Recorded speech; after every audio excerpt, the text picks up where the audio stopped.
That piece of metal does not belong in this hall. Captain Ethan Cole's voice crossed the marble lobby of Fort Ashford and cut through every conversation near the security desk.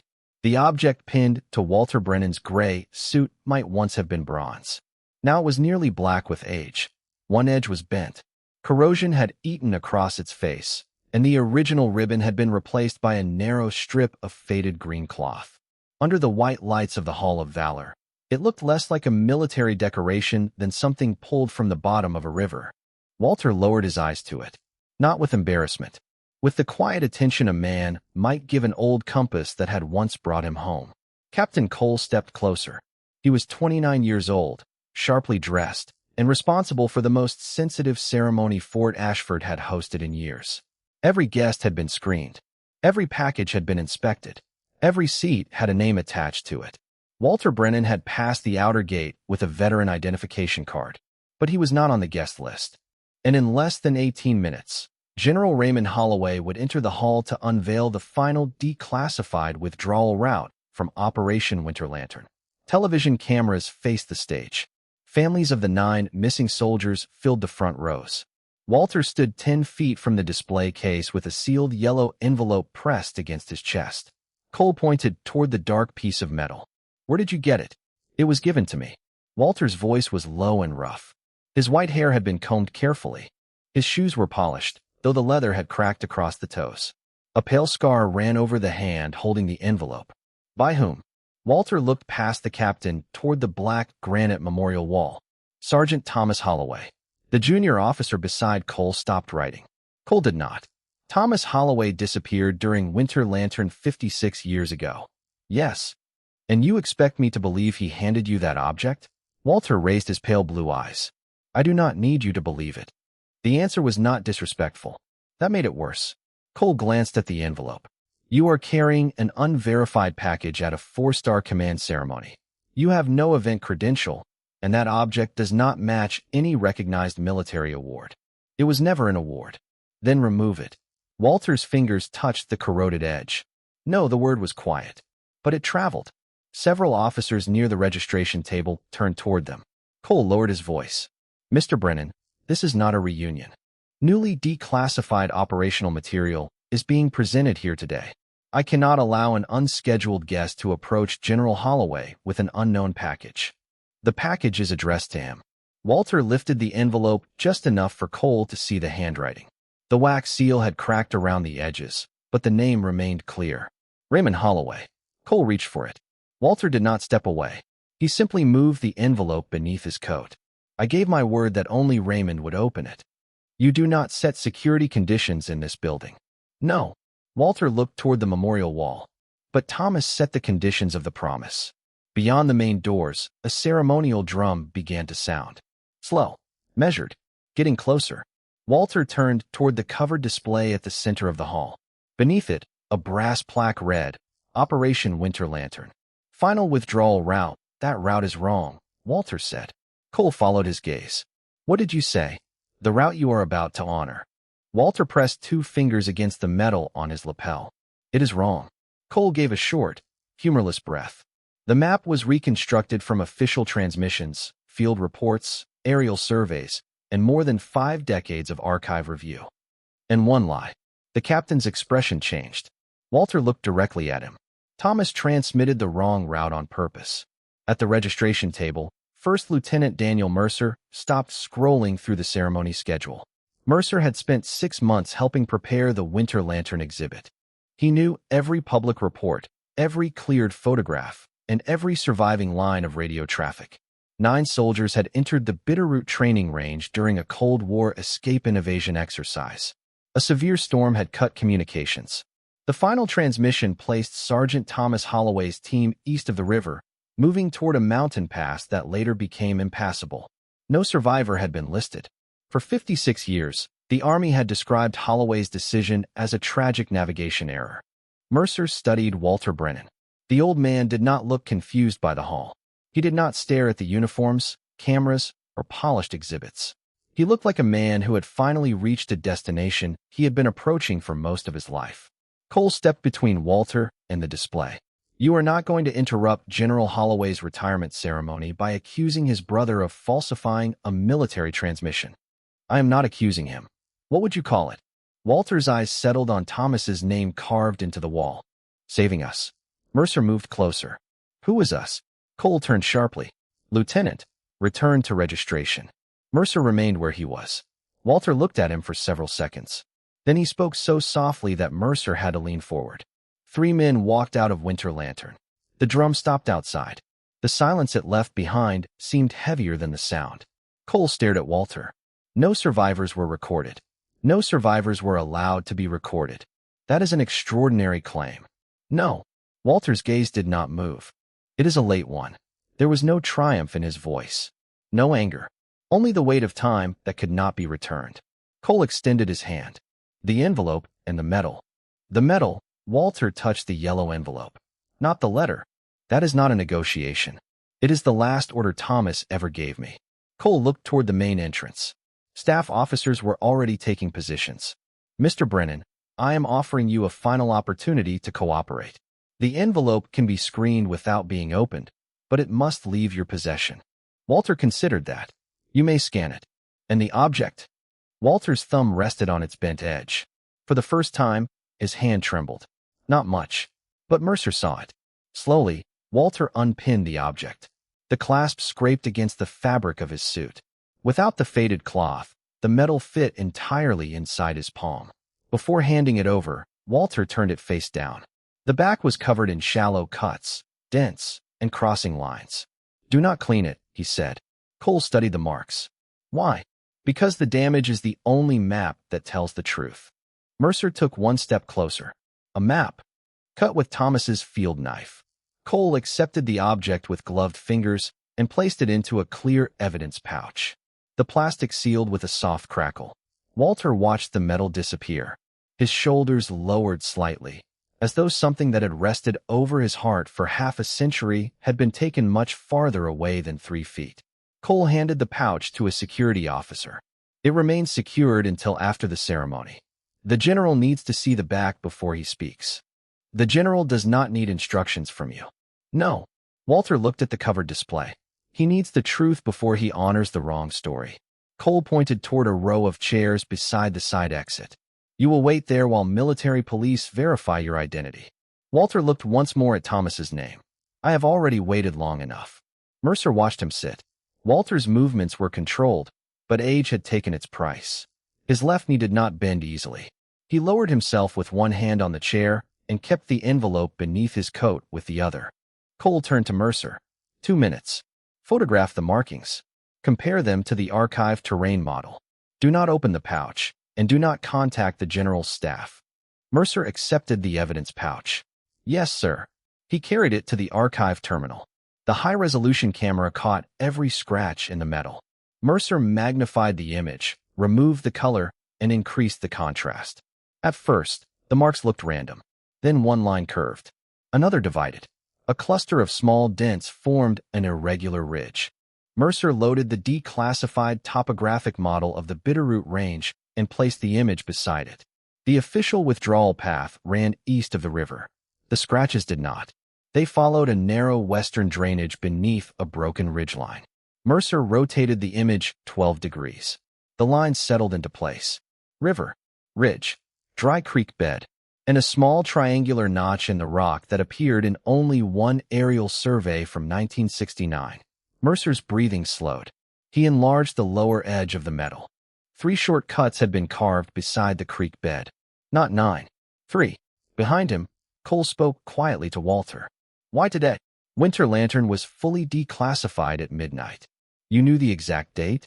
I have known it for 21 years. Walter reached into his inside pocket and removed a folded government notice. Its creases had nearly worn through. Cole opened it. The letter stated that specific testimony associated with Winter Lantern would remain sealed until July 31st, 2026. You kept this. I kept every delay notice they sent. How many? 7. And you never contacted General Holloway? Walter looked toward the doors through which the general would soon enter. I contacted the army. That is not what I asked. No. Walter folded his hands over the envelope. I never contacted Raymond. Why? Because he was Thomas's little brother before he was a general. Walter paused, and what was inside that envelope belonged to the brother first. At the terminal, Mercer found a second match. One of the scratches crossed the western drainage and ended at a steep shelf of stone. In the official files, that shelf had been marked impassable, but a newly declassified surveillance image showed a narrow opening beneath it. A route invisible from the air. A route 3 men could have used. Mercer turned. "Captain," Cole walked over. Mercer pointed at the screens. The markings correspond to the western drainage. Not approximately. They match the terrain. Cole's face remained controlled. Coincidence. There is a notch here, beneath the ridge. It was not included in any public map. It appears in one image released at midnight. Cole leaned closer. Mercer lowered his voice. And there are 3 cuts beside it. Across the hall, Walter sat alone. He had closed his eyes. For a moment, Fort Ashford disappeared. The marble floor became frozen earth. The clean white light became a moon trapped behind storm clouds. Walter was 22 again, lying beneath a shelf of rock while wind drove ice through the torn shoulder of his field jacket. Thomas Holloway crouched beside him. Thomas was 26. His face was streaked with mud, and blood had dried along one side of his neck. His radio rested between his knees, its casing cracked. 2 other men waited in the darkness behind them. Private Luis Ortega could no longer feel his right foot. Specialist Aaron Bell had stopped asking whether anyone was coming. Thomas held a flat piece of metal in one hand and a field knife in the other. He had broken the metal from the rear plate of the damaged radio. With slow, deliberate pressure, he carved a line into it. "This creek takes you west," Thomas whispered. Walter watched the blade move. "You are coming with us." Thomas did not look up. "If I stop transmitting, they will know the eastern route is false. We do not know anyone is listening." Thomas gave him a tired glance. "You saw the footprints." Walter had seen them. Boot impressions where no evaluation team was supposed to be. Winter Lantern had begun as a training exercise. By the 3rd night, someone was hunting them with live ammunition and a radio direction finder. Thomas carved a second line. "At first light, follow the drainage until the stone splits. Stay under the shelf. Do not climb." Walter caught his wrist. "We leave together." Thomas looked at the 2 injured men behind them, then at the radio, then back at Walter. No, the word was quiet. Absolute. Just as Walter's had been in the hall. Thomas removed the narrow green recognition strip from his own jacket and threaded it through the piece of metal. He pressed it into Walter's palm. "This is not a medal. I know. It is a route." Walter's fingers closed around it. Thomas reached into his jacket and pulled out a yellow envelope wrapped in oilcloth. "My brother's name is Raymond." Walter shook his head. "Thomas, when the file opens, you give it to him. No one else. You can give it to him yourself." Thomas smiled then. A small, exhausted smile that never reached his eyes. "I need you to lie to me, Brennan." Walter could barely hear him over the wind. "Tell me you will get them home." Walter looked at Ortega, at Bell, at the darkness beyond the rocks, then back at his sergeant. "I will get them home." Thomas nodded. "Good." He lifted the radio handset and transmitted the eastern route again. Walter opened his eyes in the Hall of Valor. His right hand was closed around nothing. Mercer was still speaking to Captain Cole. This was carved by someone who knew the ground. The Western Passage had not appeared in any cleared record until midnight. Cole looked toward Walter. For the first time, he did not see an unscheduled elderly visitor. He saw a witness. A staff officer approached from the main doors. "Captain, the general's motorcade has entered the installation." 5 minutes.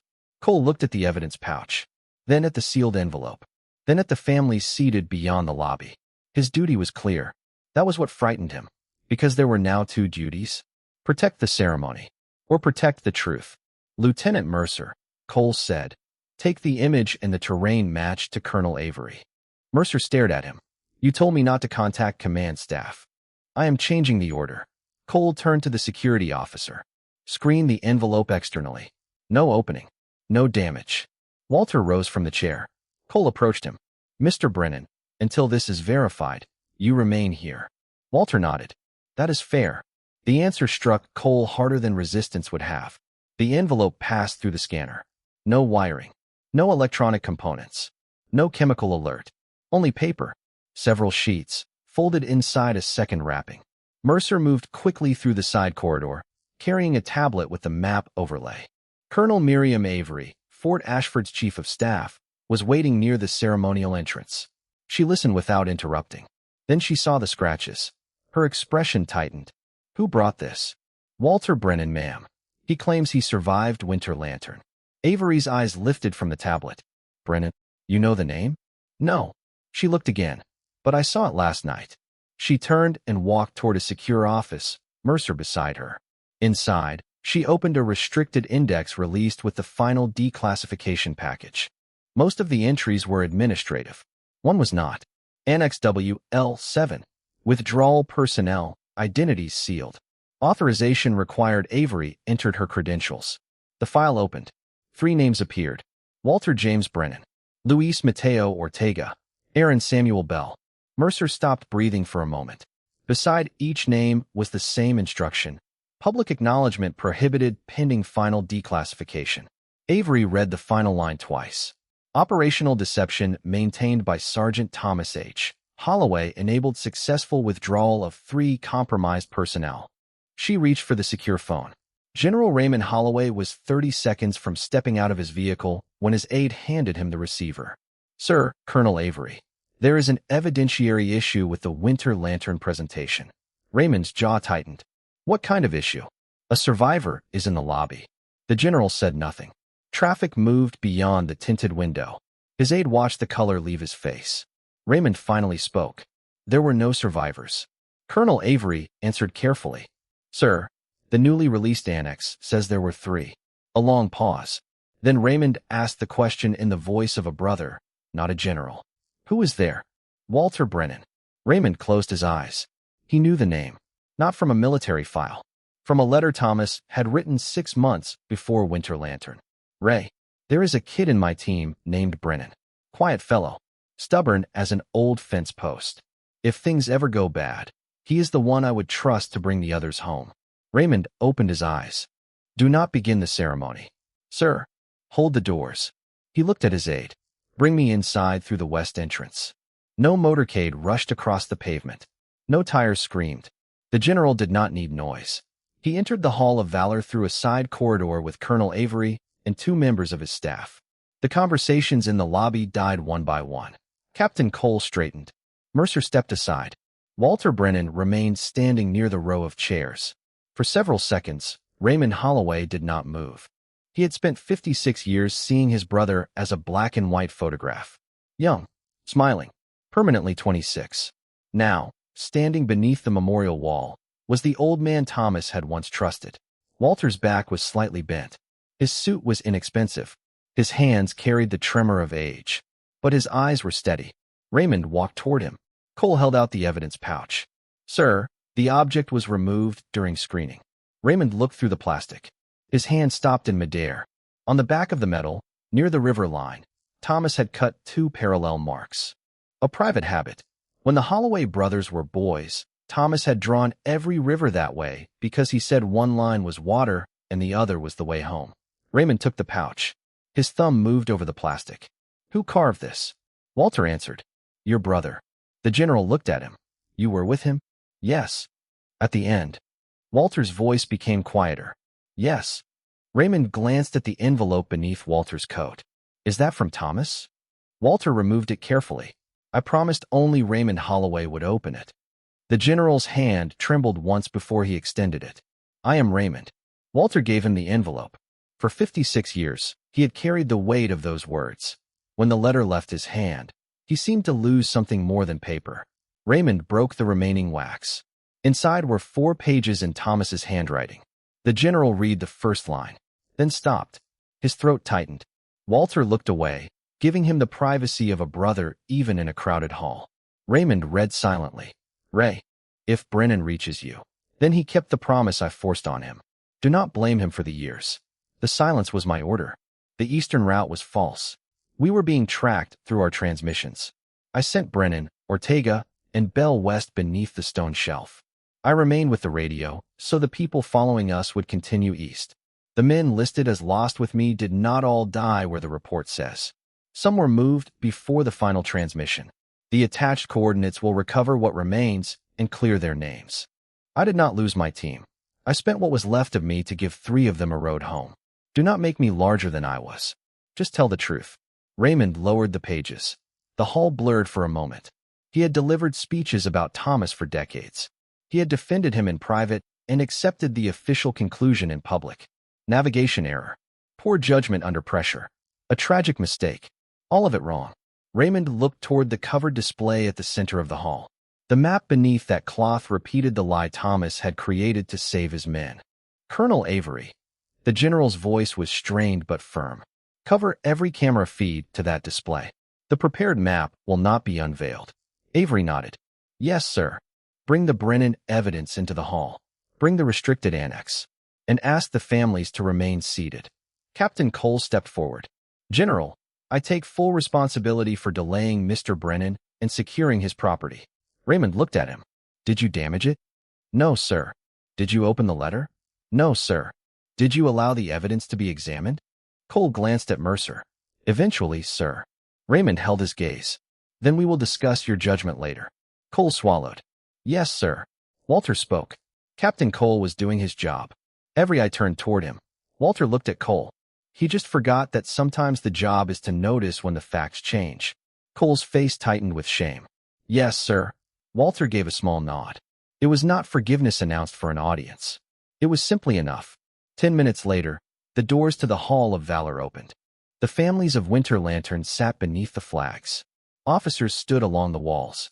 Cameras remained pointed at the stage, but the covered map was not unveiled.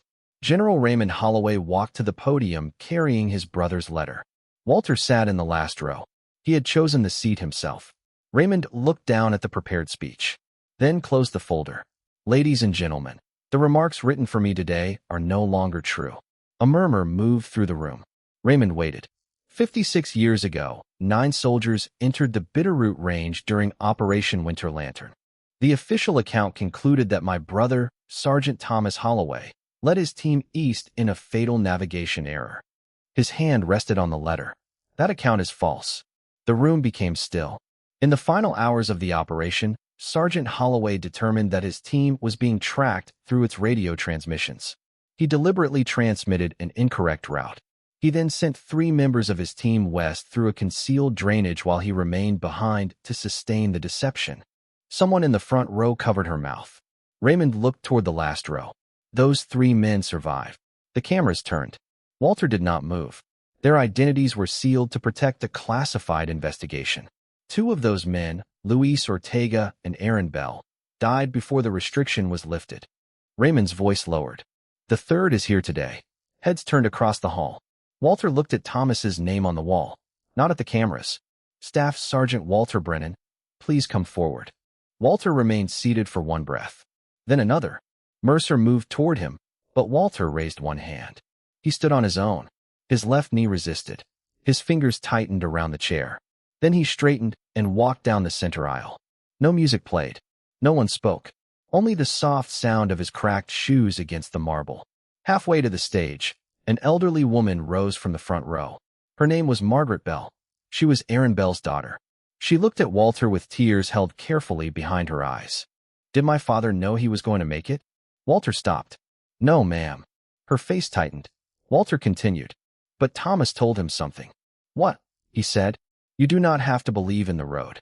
You only have to take the next step. Margaret pressed a hand to her lips. Walter looked at her. Your father took every one of them. She nodded once and sat down. Walter reached the stage. Raymond stepped away from the podium. For the first time, the 4-star general and the forgotten staff sergeant stood face to face. My brother wrote that you brought the others home, Raymond said. Walter shook his head. Thomas gave us the road. You carried it. Walter looked down at the corroded metal inside the evidence pouch. I carried the part he could not. Raymond removed the object from the pouch with both hands. He did not pin it to Walter's suit. He placed it in Walter's palm. This belongs to you. Walter closed his fingers around it. No, sir. He turned toward the empty display case beneath the covered map. It belongs with the truth. Raymond's eyes filled, but his voice remained steady. Then you should be the one to put it there. Walter walked to the case. A curator opened the glass. For 56 years, the dark piece of metal had rested against Walter's heart. Now he placed it beside the official radio transcript.